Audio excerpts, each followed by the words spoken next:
It's only week 4 in the Chicago Bears season, but somehow the Bears have found themselves in a do or die noon game against the Denver Broncos. Nick and I break down everything to do with this game on this episode of Bear With Us.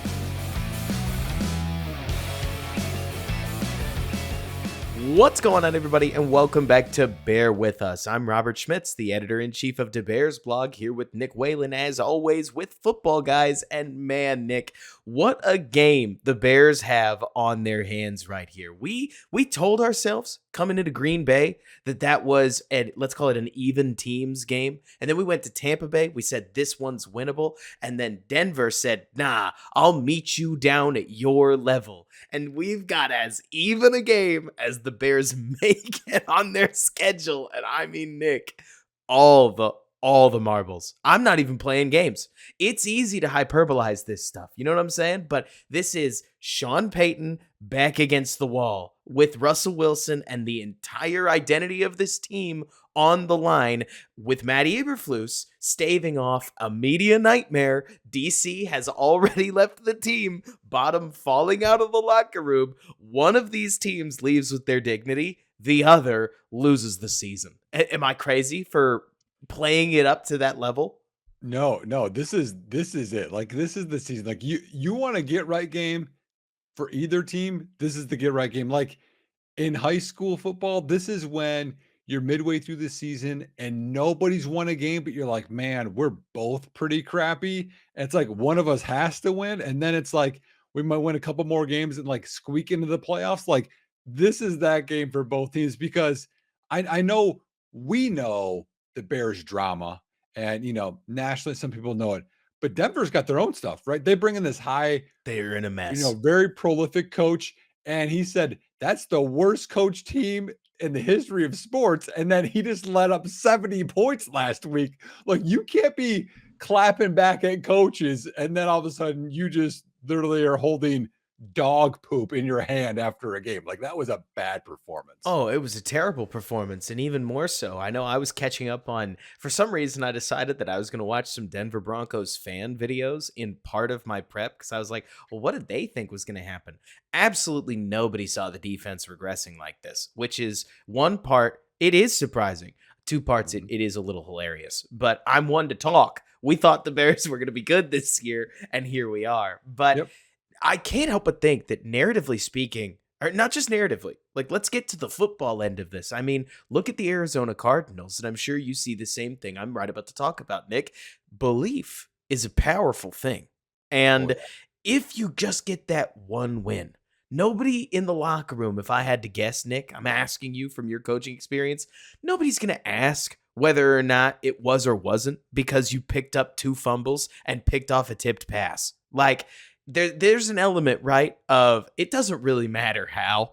You just walk out the game with a win and Mhm. you can start to glue the season back together, right? Yep. Well, there's one thing, no matter the drama, no matter how people play, whatever, winning cures all. And Right. and you have to stack some wins, and then it will quiet the noise, and then you can start picking away on, the negatives or the deficiencies of the team. And speaking of negatives and deficiencies of the team, we might as well start by talking a little bit about where the state of the Bears is at, right? Like, it's Thursday by the time people are going to hear this. So everybody's seen all 5 of the quarterback breakdowns that we've had. It's become a really popular topic, hasn't it? To just become an NFL quarterback and now break down an offense. And I'll tell you, Nick, okay, I'll start by throwing to you because you did a video on the Bears offense, but tell me if I'm crazy. Part of me starts to feel like major 2019 vibes, seeing Dan Orlovsky, Chase Daniel, Kyle Sloter. Everybody has jumped in to say the scheme in week 3 was terrible, and that's not Justin Fields' fault. And I mean, tell me if I'm being too objective to the point of being mean. I might be, Nick, because I sit here like, well, a lot of these quarterbacks aren't really talking about week 1 and 2 where things were open and the scheme was a little more, let's call it NFL normal, but we missed a lot of those. It feels like this scheme took a step down. Honestly, if I was going to put it into words, I felt like this scheme was Justin Fields and Luke Getsy drawing the worst out of each other. more or less, where it was almost like Luke said, all right, all you're going to do is hit the sidelines and between 5 yards. Fine. I'll call everything there. And they like Spagnuolo shut everything down. But also that Justin, therefore, ends up, I don't know, man. Talk me through your thoughts on the scheme, Justin Fields, the situation. Is it salvageable? How you feeling on Thursday? So I went into watching the all 22 tape with all hope is lost. Justin Fields should be done. You know, um, let's just tank and get Caleb Williams. And then I watched the all 22, and I made my video as you had referenced, and I got a couple of people like, "Well, you're a Fields apologist, whatever," but like you can go through and you're just like, mm, like this doesn't make sense. That doesn't make sense. Like when you're at the top of your drop and nobody's open, that's not good. Or this was the thing that bugged me the most is when you had one play action concept, which was great, and then they ran a run play, and then the same play action concept the same way, or the defenders were like, "Cool, I'll just take this person away." Like Steve Spagnuolo is wonderful. That's a good defense. He's a great coordinator. He was in his bag, but it was almost like he knew the plays before they called them, and there were a few plays Fields should have ran differently or thrown to a guy or thrown to a spot like the interception that was on him. I think he was pressing a little bit, but most of the time, it's like the Chiefs were like 3 steps ahead of us. Yep. I mean, and well, let's talk about that first, because Spagnola and the Chiefs defense absolutely lit the Bears up on nearly every level. I mean, the Bears moved the ball some, but scoring 0 points by the third quarter in a game like football is unacceptable at all levels, and everybody's name is on it. I really hate, Nick, this bad habit that the football world has of needing to point the finger at one man one way or another. This isn't a one person problem. This is everything. We've got, whether it's Mercedes Lewis or it could be Mercedes Lewis, it could be Darnell Mooney, it could be Chase Claypool. Somebody blows a block on the third play of the game. Then there are pacing issues. Like, this is after the interception. There's a deep ball down the field, Nick, where looking at it, Fields is awfully slow in his drop back and then gets the ball out while taking a hit, and the throw ends up inaccurate when DJ Moore's beating his guy down the field. But somebody picked a 5-step drop when a lot of quarterbacks take 3-step drops and release the go early with anticipation. Like, all this stuff is planned. And I could say what I will. It would be easy to go what I would consider Mitch mode, back what I did in 2019, where I tried to make everything Mitch Trubisky's fault. But it's just not that. It's not that simple, right? Nope. And it definitely sucks. But they go up against a Denver defense this weekend, where, I mean, so one of my biggest complaints, Nick, but like, tell me if you think the same. Are you going crazy like I am? Are you pulling your hair out like I am at the fact that Luke Getsy, for some reason, developed this fabulous run game in 2022 with all kinds of different concepts? They ran counter, they ran toss, they ran like power concepts, mixed them in with zone concepts. And now it seems as if all of that is gone.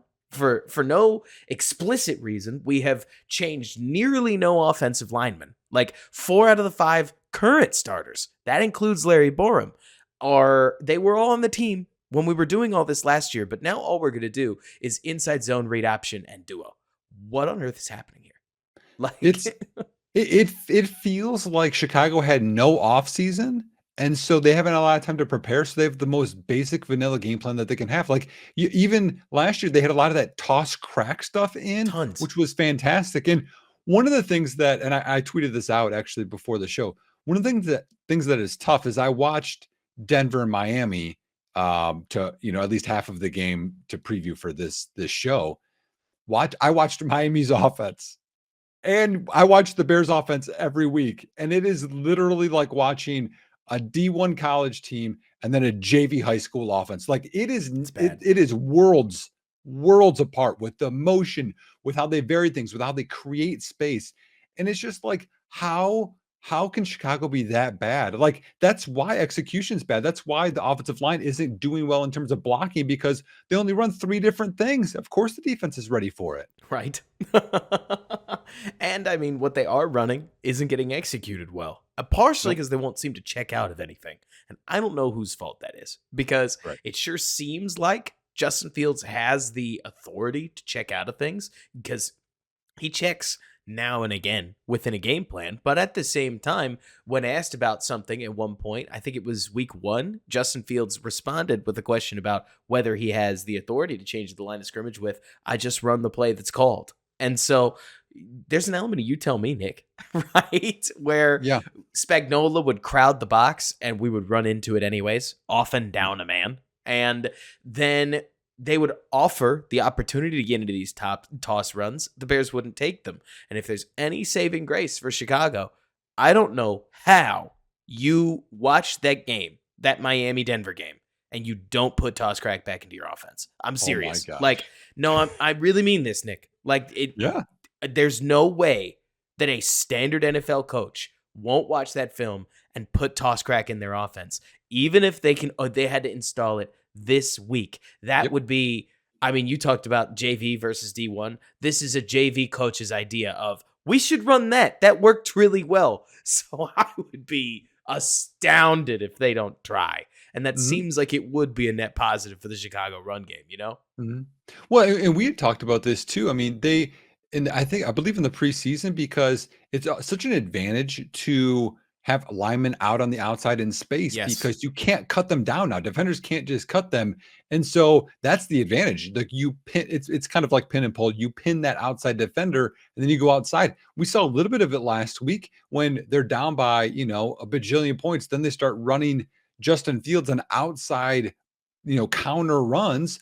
Shocker, get this guy in space. He gets 9 yards at a crack. Like just start doing natural things on the field that I mean, literally, you don't have Tyreek Hill. I get you can't do some of that stuff, but you can literally see, hey, this looks like it works. Maybe just start doing that, Luke Getzey. Look around the NFL. Hey, this looks like it works instead of for any basic concepts that the defenses know are coming. Absolutely. Absolutely. And if there is one thing I'm concerned about, so either mellow me out or maybe you agree, right? I watched 2 games, or at least I tried to watch as much of both as I could. Obviously, I watched Denver and Miami, but about, I'd say, a quarter and a half in, I realized that Denver coached outrageously scared of Miami's offense. And they basically put themselves in a blender. I mean, you saw blown coverages left and right. You saw defenders that didn't know whether they were going to try to match or pass guys like Tyreek Hill. So suddenly I looked and tried to find the least intimidating offense that I could on the Denver schedule, landed on the Raider game. I only had 2 choices.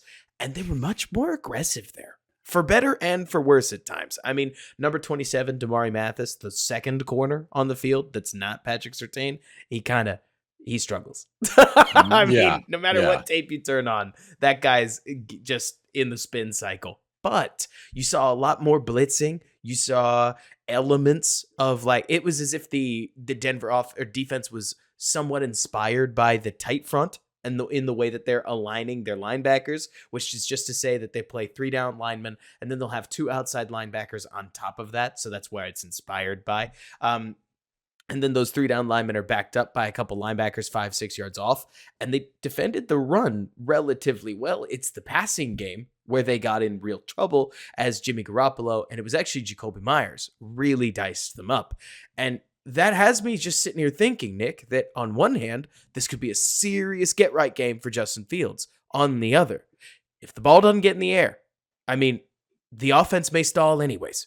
And that's not me trying to be some kind of a doomsayer. In the NFL, it is really hard to win long term without being able to pass the ball somewhere, right? And so you tell me, how do you feel like Chicago gets the ball in the air enough to loosen the glue on some of the run defense? Or do you think that they just toss crack their way through it? Yeah, no, I think this is a game that they should run the ball quite often. I mean, if not for the simple fact that Chicago's top 3 PFF graded offensive players are all running backs. Herbert, Roshan, and Deontay Foreman. That is sad. The fourth is DJ Moore. A couple of stats that I pulled I thought was interesting. Denver. was 32nd in pressures in the Yep. NFL, like in percentage of pressures, which I know most people are listening to this and they're thinking, that's not Chicago. Yeah, that shocked me as well. In terms of blitz rate, Chicago is dead last. Shocker, 14.8%. Denver's 27.5. And you're right. When I watched that game, Denver was very vanilla. And it really reminded me how deep their safeties played because they were scared of this speed. It was almost like Chicago last week when you're like, Greg Stroman, where are you? Or Yep. some of these other safeties, like, Yep. why are you 15 yards back from Travis Kelce? He's not going to beat you over the top. And then they get conversion after conversion. The middle of the field was so wide open Is for bad. Denver last week. But I think that there's lots of things that Chicago can do. Like if they're not getting pressured, and you talked about Mathis, who I think that we both can agree is like the Kindle door of the defense. Like Yeah, he just pretty gets picked much.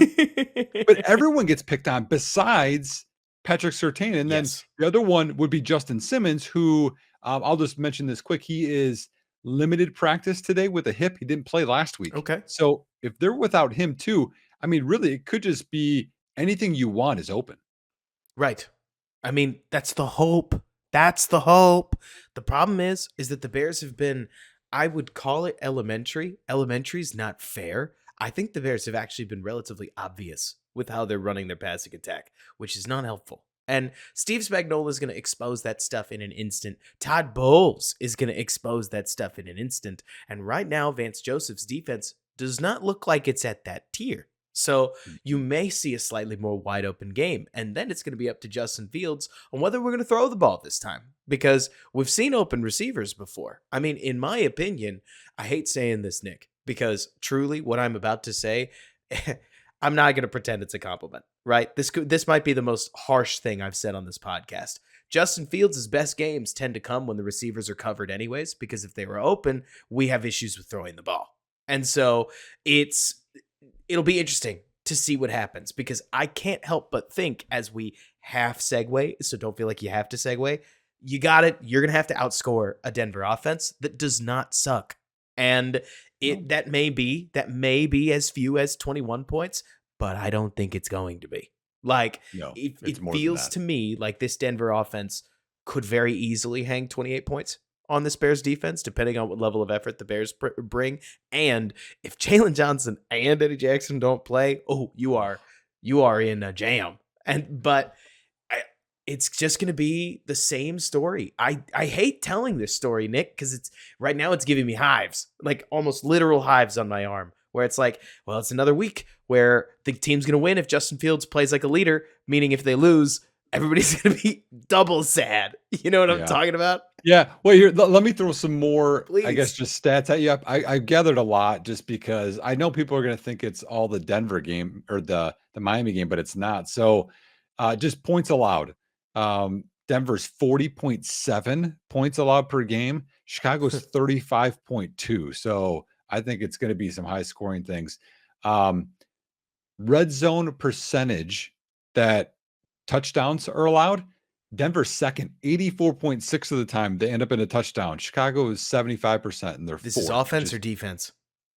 defense. Like they just allow Oh man, touchdowns when you get in the red that is zone. rough. Oh, that's bad. Well, Chicago's 75, which is also bad. Well, Third we down knew that. conversions, Chicago's dead last, 60%. Denver's 43.3, which is 21st. Points allowed per drive, 3.78 for Denver, 2.88 for Chicago, both bad. Denver in yards per play, yards per pass play, yards per carry. I already said percent pressures, and then expected points allowed for per defensive snap is all 32nd in the NFL. Like they're bad. Like Chicago's bad. They're in the bottom four for most everything, but Denver's 32nd for a lot. So I agree with you. I think that Chicago's going to have to score a lot of points, but if Chicago cannot score points this week, Robert, it's done, right? Like I think I don't think I can believe anymore. Oh, I mean, right now I'm almost. I know we started. I'm a positive person, Nick. So this breaks me. This whole situation is my easily least favorite, because I started the season with, I believe in you, Justin, but you do got to show me something. because we Mhm. just spent 17 games and an entire offseason last year making content about how this isn't all on you. There's a lot of opportunity for you if we take it. And Mhm. so far, we kind of haven't. And so, I mean, we may even get a paltry offensive performance. But if he scores 20 and they lose a resounding 27-20, it's still over. Like Yes. this is a game where the dub matters because it's so funny you talk about all these defensive stats. It gets weird at the bottom because you've got a Chicago defense that has only faced, let's call it what it is, Nick, 8 valid quarters of play. Like the Bears have had starters pulled on them Yep. now 2 different weeks Yep. against Green Bay and against Chiefs. And the Chiefs pulled them early too. So there's an aspect of some of this stuff. Like, for instance, you talk about like points per drive. And it's like, well, a lot of those drives have been Sean Clifford and Blaine Gabbert. Like a non-negligible Yep. amount of those drives have been those situations. And it's just to say these are two defenses, and both of them are really bad. Like, this is where you've got two people fighting over whether or not they're the worst. And you go, hey, the fact that it's an argument is bad enough. We'll Oh, give you both terrible. the medal. Well, and let me say, let me give less hope for how both defenses could be even worse. Okay, so just this is just the injury report. So Frank Clark, who I don't think has played yet this year, he's DMP with the hip. Josie, I think it's Jewel, is their Mhm. best PFF graded defensive player overall, inside linebacker. He didn't practice with the hip. Mike Purcell, backup inside or nose tackle, didn't practice ribs. And then I already mentioned Justin Simmons. So Chicago, you had mentioned this a little bit, but let's go back on this one. Eddie Jackson didn't practice foot. Jalen Johnson didn't practice hamstring. Josh Blackwell didn't practice with a hamstring. So your backup nickel didn't practice either. And then Tyreek Stevenson, full practice, but illness. So A lot of Chicago could Bears go getting into this. sick this season. Yeah, Like, that's weird. Yeah, Brisker I too had the heat I thing. know, right? Yeah. But keep But, going. but I mean, going into this game, Chicago could have two starters, one's a rookie in the secondary, and you're down four other guys. And let's transition a little to Chicago's defense because I oh my gosh, Nick, I'm at a literal loss for words. Like I'll find some way to say what I'm trying to think because watching the Bears scheme, what they did against Kansas City, and frankly what they've been doing for weeks, but it was especially obvious against Kansas City, playing a landmark based spot drop defense in 2023 feels ghastly. It feels unacceptable. It feels deranged almost. I mean, it is silly to the point of are we serious people? And I try to be moderate here, Nick.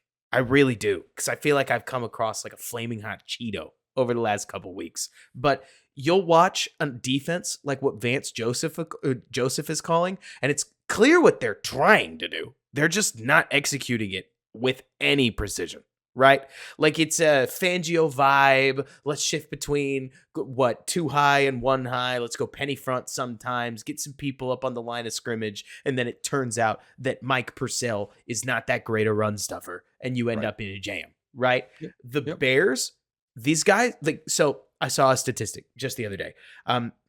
The Bears inside linebackers right now. So that's TJ Edwards and Tremaine Edmonds. How do you feel like both of them have played? Give me like a one word answer. Terrible. Terrible, agreed. But let me ask you this. If I told you that they have given up 24 completions on 27 throws in coverage, at what point do you say, okay, hang on, that's a ton? But like any normal NFL player in a normal scheme is not going to give up that many on accident. I mean, even if they're practically not there, you're not going to give up that many. And Like, that's 7-on-7 stuff. it's 7-on-7 stuff, and to me, it's a complete indictment on the scheme. Like, I'm Yeah. not about to cape for either of the linebackers, but I see them sold out left and right on Yeah. film with no real correct answer. And I mean, against the Chiefs, I even saw points where the players began to instinctively drive on where Patrick Mahomes was going to put the ball, and then you would see them recover step to get back to their landmark as if it was a Madden player that was getting yanked back into his zone. I mean, like, this is such a despicable defense to watch, Nick, that I would care less about the DBs we're losing, even though I love Jalen Johnson and Eddie Jackson, if but for the fact that Russell Wilson likes to throw the ball deep, and one of the only receivers that's really sparkled for Denver has been rookie Marvin Mims. And I don't know if Elijah Hicks is ready. Like, I don't know if Greg Stroman is ready. I don't know if, like, whoever's playing next to Tyreek Stevenson, I guess it'd be Terrell Smith, who had enough trouble. Like, he had enough trouble with the Chiefs receivers. I don't know if these guys are ready to keep up with the speedster from Oklahoma that has been the crown jewel of this Denver offense. How are you feeling about those matchups? Well, let's also give a shout out to Joanne Williams, new Chicago Bear. New Chicago Bear. He's got, length, and they had to pick him up off the street because we don't have healthy enough corners. Let's make the joke that needs to be made here. Joanne Williams comes in. What is he, Nick? He's a big, strong press man corner, very little short area quickness. What are we going to ask him to do? We're going to ask him to use his short area quickness. We're going to play next to no press at all. What do we need the size for in this defense? Why did we do this? Right. Here's what it feels like on simplest terms for anyone. Okay. Let's say you have, I don't know, the worst offensive line in the NFL. Okay. I know that, the Chicago, like, everybody feels near that and way dear to your heart, but let's say they're like undersized and they're athletic, but they're not very good. So most people would think, hey, outside zone, you have athleticism, you're not going to overpower, maybe you can get in their way and you can scheme that. What Chicago is doing defensively, and I would even argue offensively, is they're having these guys run gap schemes, like power, like straight downhill when they don't have the strength. Better than your guys. Right. Yeah. Yeah, exactly. That's exactly what it is. Like when you're supposed to have better guys, you run this scheme. That's what Chicago's doing, and they have worse guys. It's like, it makes it even worse. You're like, I mean, honestly, just run cover one, press man, blitz a little bit. Hey, if they make a great throw, they make a great throw. But you're playing so far off in these zones, and these guys are so bad at it that it's almost the same thing either way. Might as well try and see if you can get home or make them make a perfect pass. But it's so funny, Nick, because to me, it feels beyond that. I mean, pattern match is so common right now. Like, that's just a basic staple of zones. Like, you don't have to be Steve Spagnuolo, who I love what he's got his DBs doing. We can get into that later. But within the Bears defense, you'll have these third downs where the corner is taught to basically play either flat-footed or with his weight on his toes so that he can drive on an underneath throw, which would be great if Mike Evans didn't just run right by you. And then the moment Mike Evans runs by you, you don't really have the space to jam Mike because you're 10 yards downfield and you don't want to eat an illegal contact penalty, but also you drafted the wrong corners to just snap their hips back and run with a guy that's already at full speed. Like, this isn't Tyreek's game. The comparison I have, this is like taking a team of professional, incredible athletes. We're going to take the St. Louis Blues out of the NHL, and then I'm going to square them up against the Portland Trail Blazers in basketball and say, go get them, guys. Like, we are taking professional athletes that are good at something, and we are taking every bit that they're good at, and we're saying, make it make sense. No, not that. Like, we're not going to do that. We're going to take, we are going to pin our hopes and dreams of this defense on Justin Jones and Dominic Robinson and Yannick Ngakoue and DeMarcus Walker getting pressure for us. And the rest of you guys, you're going to stand in place. I'm not even playing around. You are going to stand in place and you are going to rally tackle on wherever the throw is. And you go, Coach, we're going to stand in place for anticipatory quarterbacks that have literally been playing against this scheme since they were 17 years old. No, you tell me, Nick, how early do quarterbacks start learning how to beat cover two? Oh man, early. Like, I don't know, probably their first year of varsity football, maybe even JV. So you're telling me Patrick Mahomes, who is roughly our age, he's roughly my age. Sorry, Nick. But like, I'm older. Jokes aside, it's like we're talking about Patrick Mahomes having played against a defense like this since, or for probably, I mean, 10 years of his life. And then you face Russell Wilson. See, he's 35. He's seen a lot of complicated NFL defenses, Oh, he's got it. and Yeah. this isn't one of them. Yeah. And he throws with anticipation too. And I have to go back to the offense for a second because I just want to touch on a play. Also, just showing how stupid Chicago is scheme wise. I know you've seen this because you watch all the film too. So Chicago is now just wasting a player all the time on the edge defender to let Justin boot out, like because Justin, Right. runs a 4-4, but let's make sure we pin the edge because he can't outrun him. Okay. And this last week, when you think of all of the offensive players, the skill guys, who's going to set an edge the worst? Okay. I would think, okay, the worst is probably going to be Tyler Scott. They chose Darnell Mooney to do this. Let's waste Darnell Mooney blocking on a pass play for Justin Fields, who has speed, and not let him get in the route. Like, again, what are we doing? And speaking of coaching, man, this idea literally just came to me. I may have to put this out on Twitter, but I don't think that there is a better indication of the lack of details in the Bears coaching staff right now than the fact that of the two Green Bay tight ends, like obviously Mercedes Lewis looks like a dog. He's also 39 years old. You basically don't need to coach the guy. But Robert Tonyan, who actually looked like an NFL quality tight end in Green Bay, nearly every time he is on the field, Nick, something bad happens. And it happens in part because of whatever 18 is doing on that play.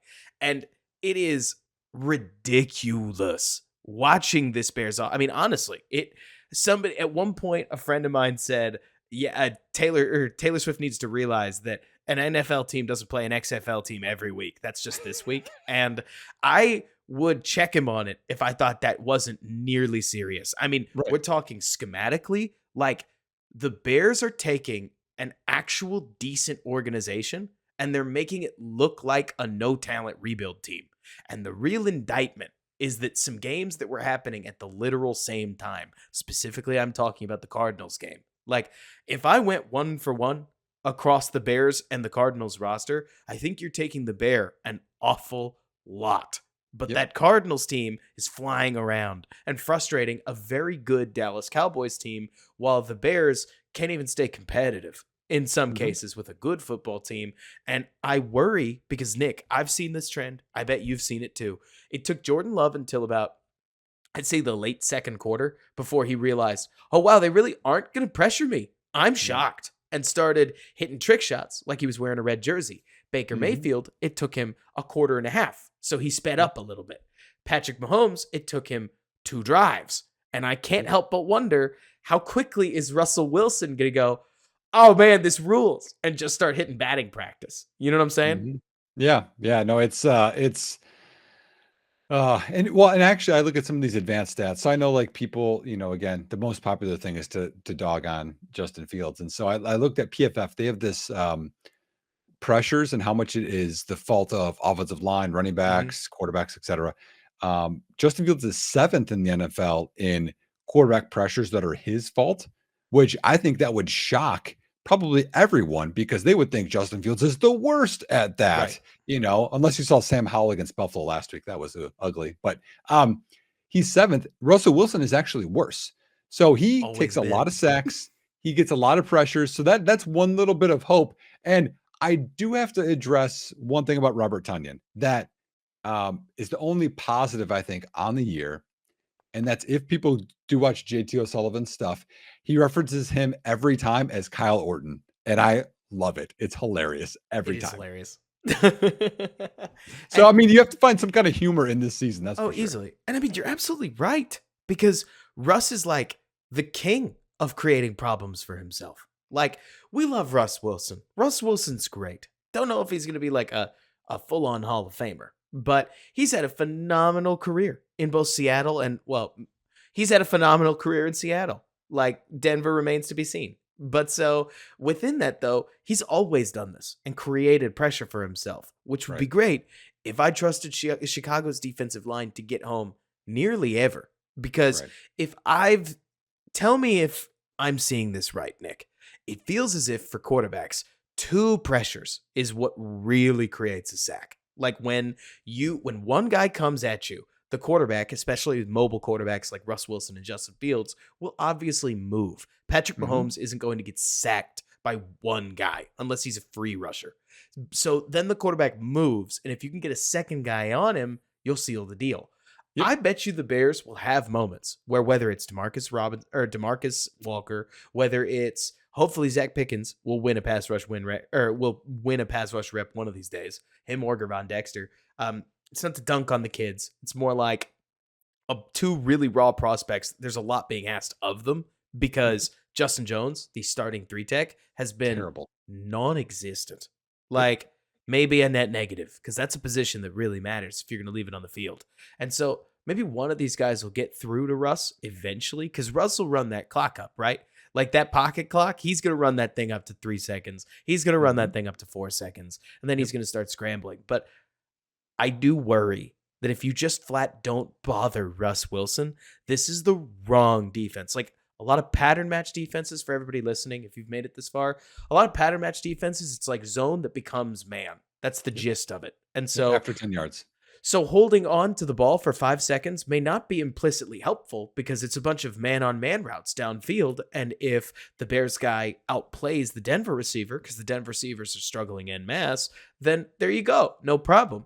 But with the Bears holding spots, there are literal holes in the defense. And the philosophical plan that if we were in a podcast with Matt Eberflus would say, yeah, well, it's the job of the rush to get there, to get home and bother the quarterback so that they don't get a receiver into those zones, which obviously Bears fan breaks down the moment that you don't have a rush and the Bears don't. And it just leaves me in this cycle, Nick, right? Because I sit here like, I mean, we're not at Jimmy Garoppolo and Kirk Cousins yet, who they'll have their own like bones to pick with a Bears Right. defense like this.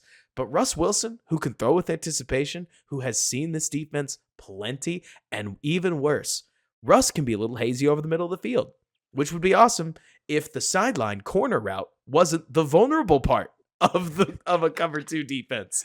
And so I just can't help and look and think, Matty Eberflus better have some tricks up his sleeve. Matty Yep. Eberflus had better be ready to try some stuff because this is do or die. And if you trot out, quote unquote, your game plan, Sean Payton is just going to drool. He's Yep. going to salivate, right? Yeah. And here's the other part that's bad is so Russ last year, right now I'm checking out PFF. So I mean, for most of Russ's career, his passing grade was anywhere from a high of 91 to a low of 72. And that was only one season. He had a 72, a 75, the rest were 80 plus. And that was for, I mean, every year of his career at Saddle, except for 2021, his last year there. Then last year in Denver was 64.5. That was like, oh no, what's happening? And then this season, went 74.4, 51.7. That was a bad game against Washington. A lot of pressure. Think about that. And then this last week, this is why I have to bring this up. Russell Wilson had an 84.9 Are you telling me passer he's back? grade against Miami. So is he now ascending right when, or was it, they were really loose with their prevent coverage? I don't know. But I don't want to see 84.9 grade Russell Wilson. And we just saw it last week. So this whole thing is, yeah, I agree with you. Must win, but this could be the worst storm because Russ does throw with anticipation. Judy was limited, but he played last week and looked okay. Sutton looks good. You had talked about the rookie Marvin Mims looks good. Javonte Williams, maybe he's getting healthier. This could be a shootout, and we need to have something better than the most vanilla offensive and defensive game plans in all of football. Seriously. And the Broncos offense ends up away or on while I'm away a lot. And I really wanted to get to know their defense. Did you watch any of the offense? Yeah. So I mean, they run zone. They do a lot of compressed formations. And so for people that don't know that, that would be the receivers aren't very far off the tackles or the tight ends. And the purpose of that is they run a lot of crossing things or a lot of outbreaking routes. And they try to do pick plays or, legal rubs, however you want to call that, to get Right. guys open. That's how they try to create versus, and they will spread people out. A lot of times that's like third down or must pass situations, but they love to keep people in. I think that's also for run blocking too. So look for a lot of compressed formations. Interesting. So Sean Payton basically walked in and said, "Okay, Russ, I understand that everybody wants to let you cook. I'm gonna cook for you." Like, Mhm. you make it sound like they went back to a lot of. I take it, by the way, that there's plenty of play action from those Oh condensed yeah. sets. Yep. Yep. Yeah. So this is the Carroll offense, or at least a variation of, Yep. I would assume, like a blend of Sean Payton's Saints plus a lot of what Schottenheimer was doing back in Mhm. like the glory days of Russ Wilson, right? Like simplify the reads, build it through the run game, Yep. and hit the shot plays and call a lot of them so that we Yep. can get our quarterback in space, right? 7-man protections. Yep. And then you see the moon balls. Yep. All that stuff. Man, so even worse, you're telling me that the Bears season, okay, so this is just a straight up doomer comment, but you're telling me that the Bears may watch in Soldier Field the successful version of Justin Fields run a successful version of Justin Fields offense on Bears home turf to potentially close the Bears season out? Yep. Well, then we Potentially. got to beat him. We do. Well, and I mean, and we talk about this stuff, but at some point they have to stumble into a big play, into a big, they played well for a game. Like at some point you just have to, and that happens. I even see bad teams, Oh, high yeah. school, college, etc., where it's like, wow, that guy just made a play. Like Let me use a they perfect are example. due. The Texans just this last week. Stroud played an awesome game. A lot of the defense played an awesome game. But what was the play that really closed it? Do you remember this play? How close did you follow this game? I didn't follow it that closely, but the Tank Dell pass. Not just the Tank Dell one. Jacksonville scored to get back into the game, and then on the kickoff, they pooch Oh, kicked it. oh, And that plays nuts. that play where, for anybody who didn't see it, Jacksonville pooch kicked it. The one of the fullbacks that would traditionally block for the kick returner saw the opportunity and reared backwards, muffed the kick, picked it up, and ran it back for a touchdown. Like you're talking about, Nick. Sometimes you just stumble and bumble into making a play, and 7 points one way or another on the football field can completely swing a That football game. that play reminded me, and you'll remember this one. It reminded me of when Green Bay, they squib kicked it, and the New England Patriots offensive lineman picked it up Yes. and then like made a guy miss and then returned it inside the 10. It was like the funniest thing. It's like, is anyone gonna tackle this guy? That's what it felt like the It whole was time. awesome. And then he outran somebody. I was happy for him though, honestly. Oh, I mean, that had to rule, right? Like NFL touchdowns just don't come easy. And No. I mean, if there's one thing that I sit here looking at this Bears game and think to myself, it's we touched on it earlier. Of course, I would love to see more manufactured touches for DJ Moore, but to me, this is as simple as Justin, if you can throw over the middle of the field off of play action and do it to Darnell Mooney or Chase Claypool, it should be there. And if those guys can't get open for you, then that's on them because everybody else in the league has seemed to. I mean, Jacoby Myers was open at will. Obviously, Tyreek Hill and just about anybody else that the Right. Dolphins wanted to get open was open. But this feels like one of those games where we have to say, Nick, we don't have another choice, right? We have to say, kid gloves are off. We've got to deliver. We are out of time. We Yep. are out of time. And this isn't a matter of benching, not benching. It's a short week. He's playing like week 5. But if you are even going to pretend you're going to the playoffs, like before you enter the bargaining phase of an NFL season, you have to win this game. You Mhm. have to win this game. And I can't help but think that while the Bears could do it with a heavy dose of the run game, what really made that Miami run game open up was that when Tua did throw the ball, he just gashed the Broncos. And they kept the Broncos one step slow to the run game the entire game. And from Mhm. there, Mostert, what is it now? Achan? Because they changed it.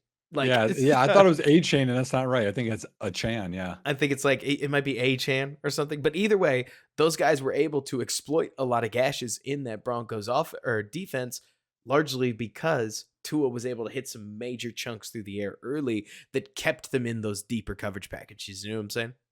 Yeah, and the thing too is like I know people are gonna be like, well, the Dolphins got 700 yards against them, and the Dolphins are very good, like the best offense right now. But Washington and the Raiders aren't good offenses. Okay, they're not. They're well below average. They both, I believe, averaged at least 300 yards against this defense. Which And if Chicago can't do something like that, then it's, I mean, then it's time to start just trading everybody. Like, it's done. you seem like you've got your finger on the hand of or on the trigger of the stats. So I do have to ask you: does the Bears offense have a 300-yard game this season yet? Oh my gosh. Yeah, I'll look it up while you do this then. Yeah, just because I mean, this is one of those like the very movable object meets the incredibly meek force like kinds of matchups with the Bears offense and the Broncos defense, unfortunately. And I hate being so flamethrower. I really am not here happy about talking about just the ineptitude that we're seeing on offense. I mean, worse, Nick, the routes look ugly. The receivers at times don't look like they're trying. I mean, you've got plays. There's that rollout. You remember the rollout where Fields was able to just fit the ball to Kmet nice and easy. Uh, Mhm. so I don't know if you saw what I saw, but Chase Claypool is open on the over route. It doesn't really matter because on a rollout, you're just looking for a completion. Like, I'm not a Yeah. quarterback's coach, but at the end of the day, whatever's more comfortable for the quarterback, go ahead and do it. But then Claypool throws his arms up in the air, looks around, and you can tell he's frustrated. And Yep. seeing that kind of body language bubble over in all three of the games that the Bears have played, like, there's legitimate friction. I'm not making this up. I'm not No, pulling this out of thin air. DJ Moore clapping, right? I mean, Right. we've seen it from everybody. We've seen Darnell Mooney jump around and throw his hands in the air in week Yep. 1 on that free play where the ball didn't come out. I mean, like, there's legitimate frustration between the wide So, receivers and the quarterback. yeah, no, I agree with you. So to answer your question, this might shock people. Chicago had 311 yards against Green Bay, first game of the year. Yep. I thought you might say Green Bay. They picked up like a tidy 120 yards after the game had quote unquote ended, so to speak, which works. That's fine. Those yards count. But does that mean we were under 300 against the Bucks and under 300 against the Chiefs? Oh, do you want to know the number or no? Well, the Chiefs won, don't tell me. But the Bucks, we had to be close, right? 236. Oh my gosh, Nick. What am I supposed to say? Well, but here's the other part of it too. In those games, Chicago just did not have a lot of plays. Like the Chiefs, they had 51 plays, and that includes the second half when they like let their foot off the gas. Like the Bears just did not sustain drives or have many plays. It's, oh, you check out of a blitz play and hit Herbert in the flat or on a screen. Great. Fumble. Boom. Yep. Next drive. Incomplete pass. Pick. They have a drive. Boom. Like it's just disaster. I'll tell you one thing. Okay, so I thought about 2019 because one thing that's been really bothering me about this Bears offense is that so we talked earlier in the season, like preseason, about how we wanted to see the Bears do more neutral down passing. And the Bears are doing more neutral down passing. In fact, they clearly want to throw the ball first things first and get to running the ball later. It's just not working. Like it's like a fighter that gets up off of the corner when maybe he would have needed an extra second or two, but his trainer thinks it's a good idea to get him on his feet and up and moving, and he just walks out there wobbling. Like that's Yeah. where we're at. The Bears passing game is staggered, but for some reason we're still asking this to lead us. And here's a question I want to ask you as a coach. The Bears, I didn't realize this at the time, how it actually may have been a really good idea. Basically built an entire playbook out of Tariq Cohen running option routes, and also Allen Robinson running option routes. And what I didn't think of at the time is that this takes a lot of that mental load off of your quarterback and puts it on the playmaker. All you tell the quarterback is, hey, hit the back of your drop and throw it to him. Like they could go one of three ways. When they turn their shoulders, throw the ball. I'm not expecting you to throw this anticipation. The idea is that they're going to read the defender and break into open space. Where are those? Like DJ Moore would be an electric option route receiver, right? Like if Allen Robinson can be an option route receiver, you would think DJ Moore and Darnell Mooney could easily be option route guys. And wouldn't this fit Fields? Like, am I just pulling something out of thin air? Because I do know people do that on Twitter all the time. But this is not a hard thing to implement. And even worse, Nick, they did this with Devontae Adams in Green Bay. I know Luke Getsy knows what an option route is. Like, why are the solutions to this that we're only going to run play action? We're only going to run stag routes with no side adjust whatsoever, to the point where if DJ Moore thinks he's covered, he's just going to stop running on a ball that actually gets thrown on a route over his head. Like, am I nuts over here? It just feels like the quote unquote creative solutions we have to adjusting to Fields are not near creative enough. No, no, they're not. And honestly, this would be perfect for Fields because they're doing the work and then you just get open. And so, uh, a fun side story to this, is this hard to implement? Question one. No.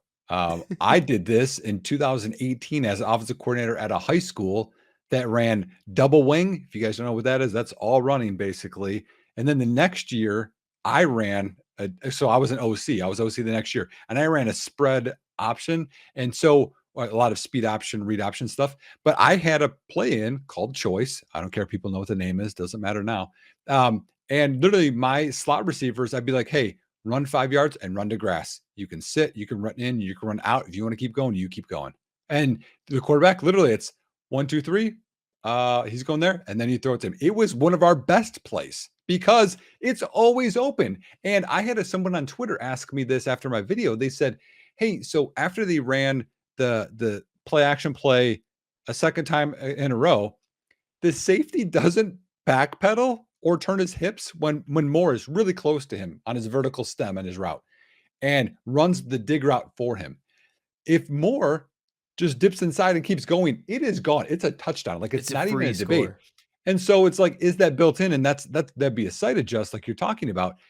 And the quarterback that we're playing, one of his best plays in Seattle to Tyler Lockett, who's a really good route runner, is they would run deep play action.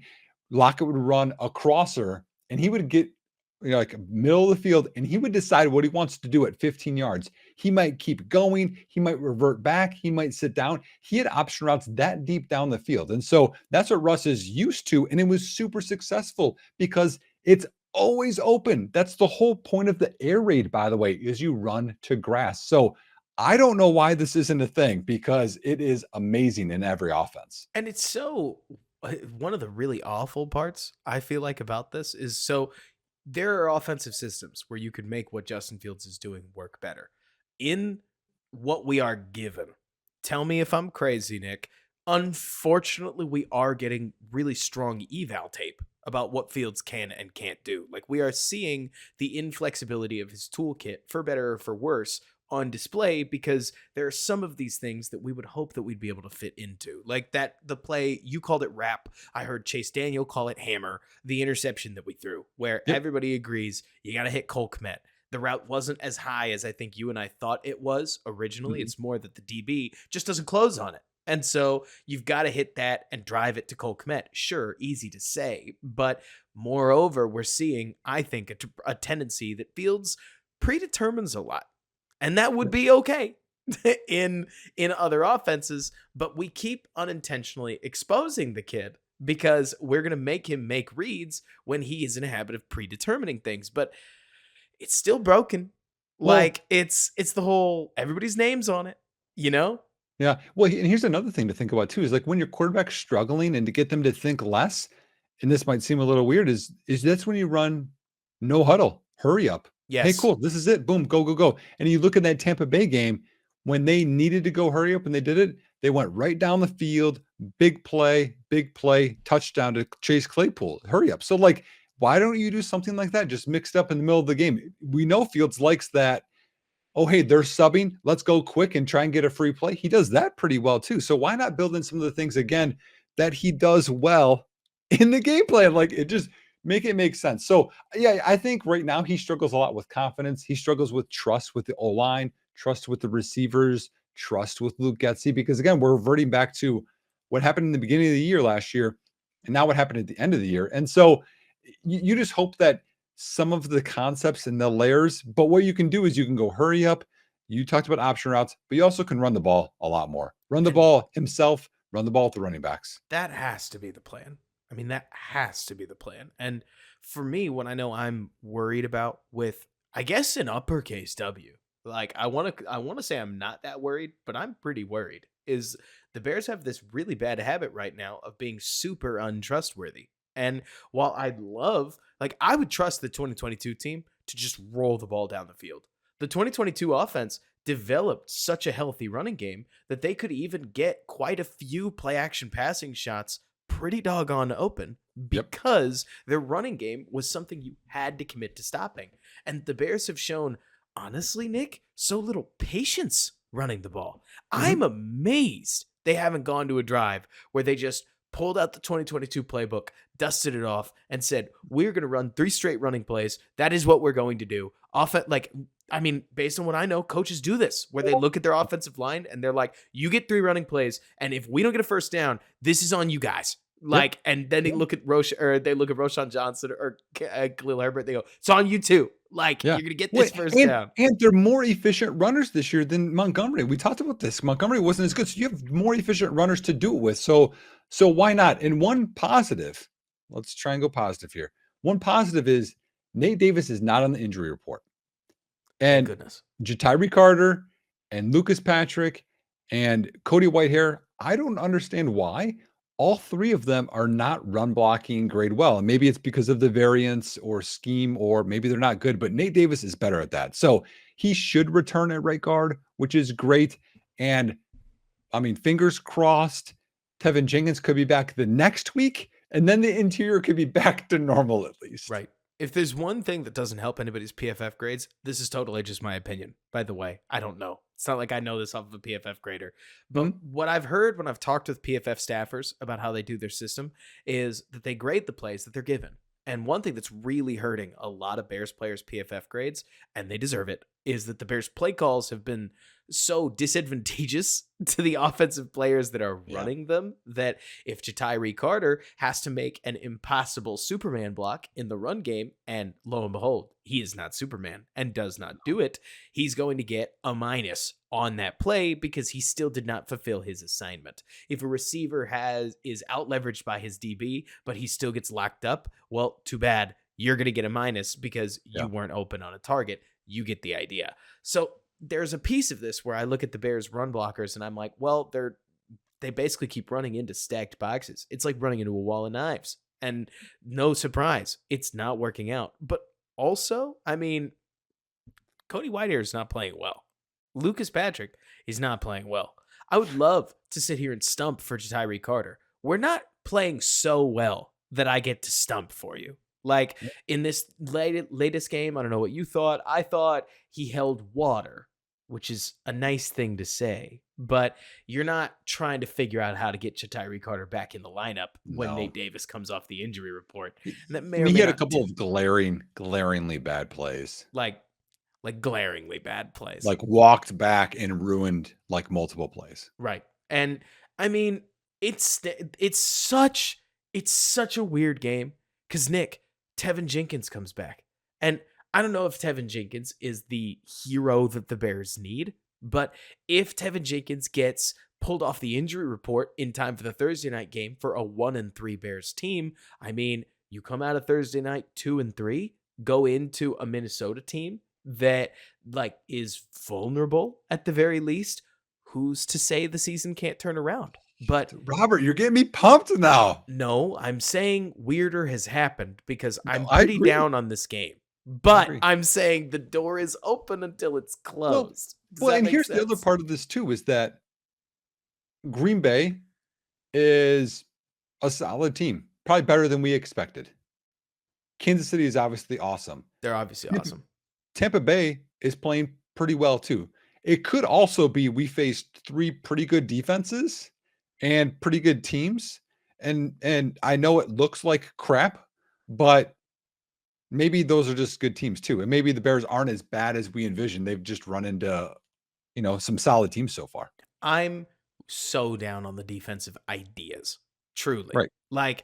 The biggest problem I have here is that I've got used to Chuck Pagano is maybe the worst defensive coordinator that I've studied because I've watched through all the different ways that the Bears are deploying things under Fangio. I love a lot of the Sean Desai ideas. Sometimes things got a little too crazy for my own good, but he tried a lot. I'll take too crazy. Too crazy is so much better than another scoop of vanilla ice cream, for crying out loud. And so to me, Nick, because I'm with you, I actually think this Bears offense should move the ball. But Yes. do you know how many times I have gotten in trouble betting on the Bears in do or die offensive situations? Like, these are my scars, man. Like, Well, I thought we were going to start looking at betting slips, but who knows? no, no, no, no, no, no, no. I'm saying, like, in this case, it was always fantasy football. These would be I gotcha. games where I would. So Jay Cutler was a free pickup in every fantasy league that I've ever played in because nobody else wanted Cutler. And so he would just sit as my backup because I loved the guy, right? And so there would be these moments where I would need the Bears to win. I needed the Bears to win just based on the season situation. You can remember, if you need an example, I think there was like a 2014 week 2 Philadelphia game where we had just lost the week 1 game before then. We were facing Vic's Eagles, and we went on to get smoked, if you remember. But I'm starting Cutler in that game, saying to myself, no, no, no, no, no, no, no, no, no. We need the season to turn around, and it's going to turn around because you're going to turn it around.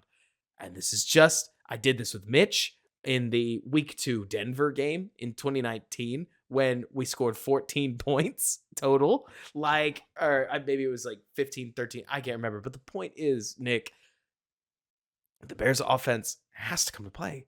And I think they have the tools to do it, but they have been shooting themselves in the foot for 3 weeks now. And Yep. if I'm scared of anything, it's that old saying, when somebody tells you who you are, believe them. And what we have seen from this team is a week 1 game where they gave up, a week 3 game where they gave up.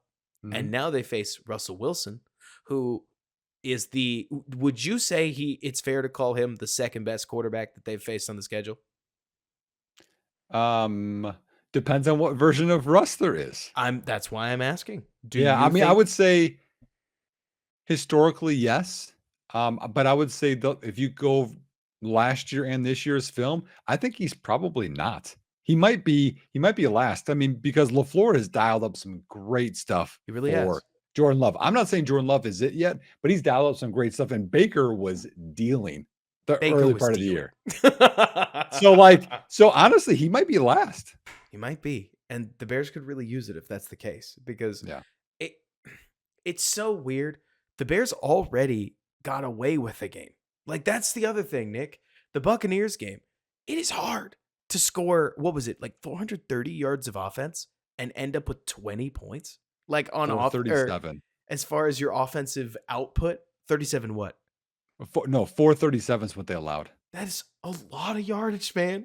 Like, and that's the quote unquote good performance. And so we'll see what happens. I mean, Sean Payton, to me, is a relatively scary guy to be facing in this situation. And it doesn't help anything, Nick, that part of me, can I cite a bias? This is like full honest. This is capital H honest. This is a season where the Bears need answers. They need really strong, underlinable answers. And the easiest path to an answer is to lose this game. I'm never going to root for it. I can't root for it. It's just not in my blood, No, right? but I agree with you. But it is the easiest path to an answer where you go, Mhm. okay, it's over then. We've got the inside lane to a franchise-changing player in Caleb Williams. And there's no telling that we'll definitely win, or like his sweepstakes.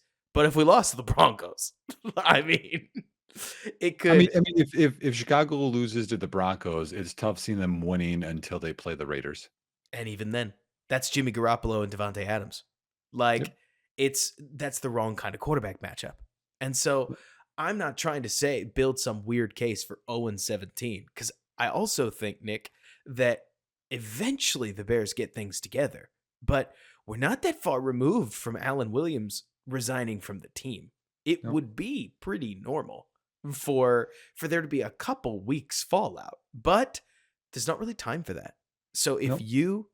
are you at the point where you want to give your prediction, or do you want to respond to any of that first? No, I think I'm ready. Well, I think you're ready because you've built up the case enough, I think, to tell yours. I think that Denver comes in and they have a high-flying offensive day, but they keep screwing up and they end up scoring 27 points on a day where they should have scored more. And I think the Bears' offense also hangs around longer than anybody thinks they will. Or maybe not. Maybe some people think they're absolutely going to. Think about the Buccaneers' performance. You can nail the scripted drive against this Broncos team. I tend to think this game will open 7-7. Don't you? Like first two drives? Oh yeah. Oh yeah.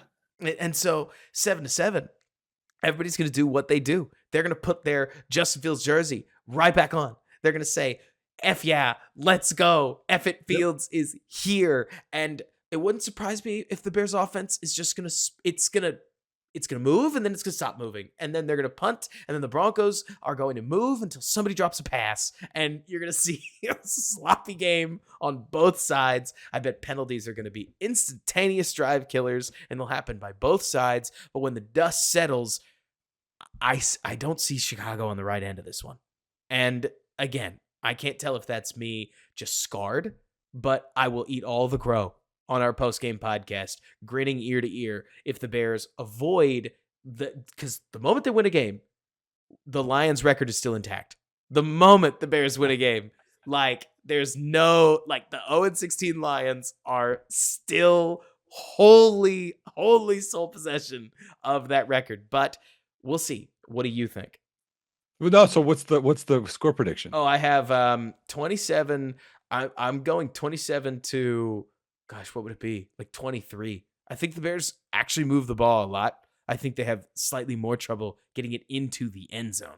But a lot of that'll depend on, honestly, how the Broncos stop the run. They stopped the run check me on this. Literally check me on this. They looked like they were stopping the run relatively well during the Raiders game, from what I was seeing. And that it was Jimmy Garoppolo getting the ball through the air that was starting to move the offense for them. What is Josh Jacobs' YPC in that game?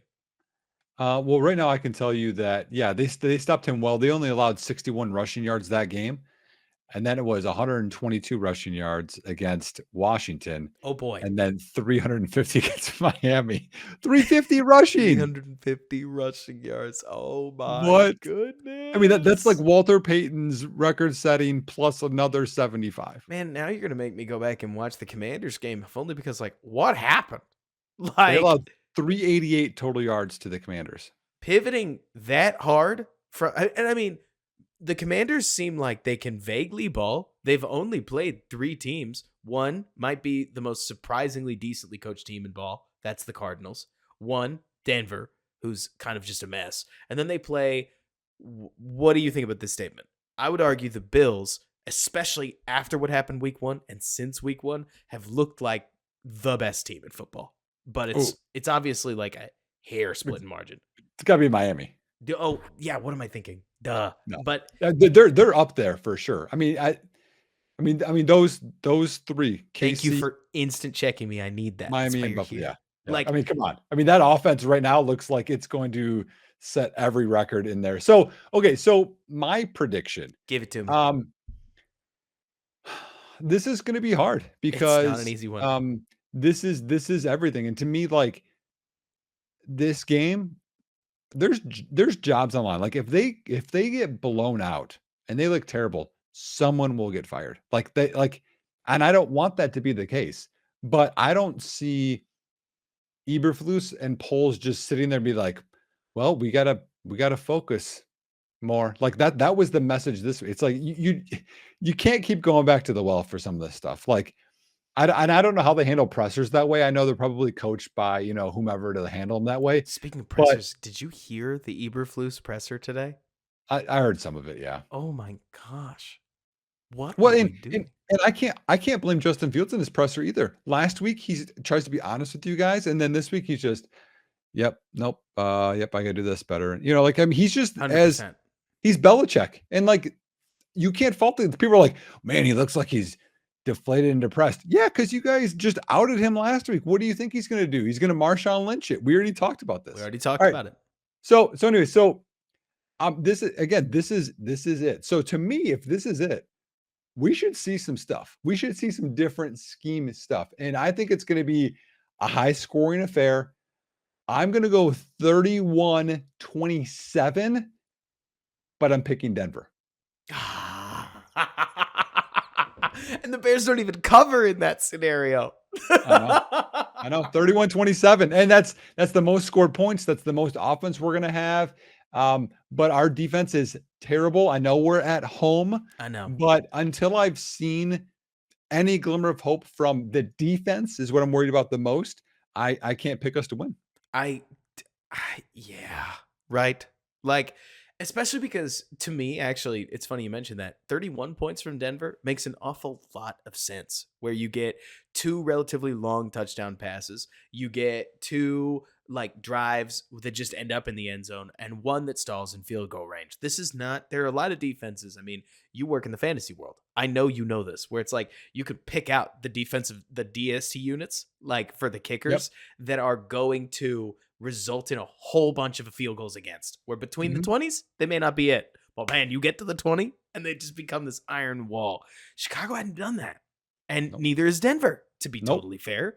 But Chicago seems like right now they get in their own way a little bit more. Mhm. Especially since if you asked me, maybe this is my ultimate X factor. I can't believe we've spent this long on the podcast and we haven't really talked about this as much. But like, it's going to take some gravitas for both of these coaches to pull their locker rooms together. Like, it's going to take some cojones. It's going to take some stones. There are bad things going on in each locker room. I mean, it wouldn't surprise me if people in the wide receiver room are yelling at each other because the fact that these emotions are bubbling over on tape is embarrassing. Like, obviously, the defense is discombobulated. Their defensive coordinator has left.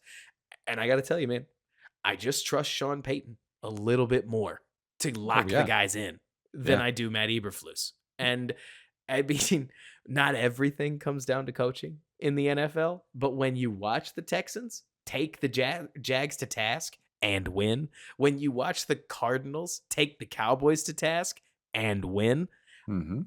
I don't know, man. It Yeah. sure starts to feel like you need the coach to be able to pull these kinds of things off. And Right. And that's the thing is that I don't know where Sean Payton's at right now because we've seen great coaches come back and it doesn't work. right, Like, John Gruden. John Gruden, I mean, the big tuna, like he had some great runs and then he had some years too. And John Fox, he turns around every team he's in except for Chicago. And it's been a disaster there. I don't know that people know this. This is an interesting stat right now. They allowed 17 points to the Raiders in week 1. Mhm. Week 2, 35 to the Commanders, so double. Last week, what's 35 by 35, Robert? The Bear 70. the Bears are gonna score 140 points? Exactly. That's Turn in those incredible. bet slips, everybody. 140 coming for Chicago, baby. Hopefully it's not 70 divided by 10. Oh, Anyways. yeah. Yeah, exactly, yeah. Man, If Chicago gets shut out, no way. everyone needs to be fired. I mean, seriously. And we'll talk about that situation when we get there. If we get there. I hope we Right. don't get there. I And don't. I don't want that, but I'm just saying like so that's my prediction. I still think it's Yeah. 31-27. I think it's a lot of scoring, a lot of yards.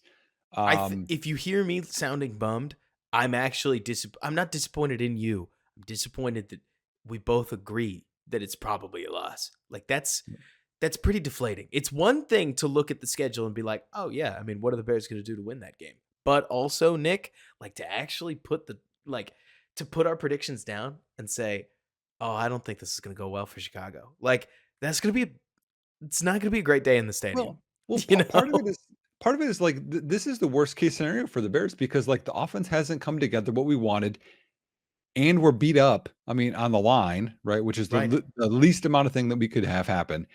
And then on defense, we're not that talented, and we knew that. But the only unit that we had faith in, I guess the linebackers too, is so beat up, and we know the D line can't make up for it. It's just like, how do you put everything together that Chicago wins? Like, and this is here's a fun stat for you. This is a sad stat, but it is what it is. So special teams, both teams allow the second and third most yards allowed per punt, and Chicago has the worst starting field position in the NFL this year. I mean, you can't make some of this up. Nope. And there's one more thing we have to talk about. I'm going to see if I can't put together a little video about this. But okay, so let's pretend we know that the Bears are losing in the game, right? We don't. But let's pretend something really bad happens, right, Nick? It's 14-0 early, okay? Bears fans, I'm not even playing with you. You got to make sure you have red zone on in another corner of your room so that you can keep an eye on this Carolina Minnesota game. Because I'm not saying that it's pivotal, but it does make me think, Nick, that look, I'm a big believer in you got to plan around every scenario, especially since I'm not a coach. I'm a fanalist. So it's easy Well, for me to just think about yeah, both, but right? either way, we want Carolina's pick to be high. Even if Chicago wins, you want it to be high. And beyond that, I don't trust Kwesi Adolfo-Mensah to not consider legitimately trading Kirk Cousins if they're 0-4. I mean, 0-4 is a death knell. 0-4 is a bad place to be. Nobody wants to be there. Two organizations will be. So for 1 week, Bears fans, you are also a Vikings fan. Because right now, hey, Bryce Young is trending towards playing. We love that. That's Bryce great. did Because Dalton was dealing last week. Dalton was dealing. Of course, the Red Rifle made it a game. Looked Yep. like he was about to win that one for him. So hopefully Bryce plays and Kirk Cousins and the Vikings have a get right game that inspires them. Hopefully, and then in that case, at least Nick, you and I may start the postgame podcast by saying, well, if the season ended today, the Bears would be picking 1 and 2. Who do you want to draft? Because Yeah, at I know. least that's, as much as you may groan, that is much more positive than a lot of the Bears seasons that I know you've watched, because I've watched them too, where Yep. the Bears have a terrible season, everybody's getting fired, but also we were 6-10, so we're actually only drafting 11th. Like, Yeah, that's bad. Well, here's another. There's a couple of crazy things. Minnesota, like Justin Jefferson, I think is on pace for 2,500 receiving bull yards. crap. Is that real? Yep, I think Cousins is on pace for like near 6,000. Like What? they're just airing it out because they can't run, so they're just losing? throwing it. They're losing these games with like. That's how bad that defense is. They see bad defense throwing a bunch. Chicago, let's like, wouldn't this be a great like the first 300-yard game for Fields? Yes. This would I be mean, awesome. any game would have been a great first 300-yard game for This Fields. is it. I don't care if it's the worst defense. Just let's get it. Fields chewing up 300 yards against Kansas City garbage time second stringers would have still been a hang the banner moment. Like did it take him 1 game? CJ Stroud? Let's not go. All right, let's wrap it up. I can't take it. Can't take it. Anyways, thank you so much for listening, Bears fans. This is not the season that I think anybody expected, but all the same, we are going to keep it fun while keeping it real here on Bear With Us. So, Nick, where can folks find you? What you got coming? What can we look forward to? Yeah, so that last Justin Fields video got some really good views and reviews. So I'll be doing that every Monday. I'll be dropping every pass play from Chicago. So look forward to that on my YouTube channel, @_Nick Whalen on Twitter. You guys can interact with me there. And then at Football Guys, every Friday, we'll be dropping my DFS article. That's always fun. It's contrarian. So it's the plays you don't normally see. I love it because I'm in a DFS league and I'm in a rebuild right now. It's like a DFS keepers thing. It's the most intense fantasy league I've ever been in my life. That's for sure. So I need to check it out more often. Folks, you can find me online at Robert K. Schmitz. Follow me there. Let us know what is and isn't working about the podcast. Rate us on any podcast platform that you are on. And keep an eye out because I'm probably going to put some goofy little video together about the Tank Bowl that we have coming up this weekend, because even if the game turns south for the Bears, it actually turned out well for the Bears. The Bears can't lose on Sunday, Nick. That's the good news, because if things bottom out, they bottom up for the Bears. Yep. So thank you guys so much for listening. And until next time, bear down. And thanks so much for bearing with us. Good night, everybody.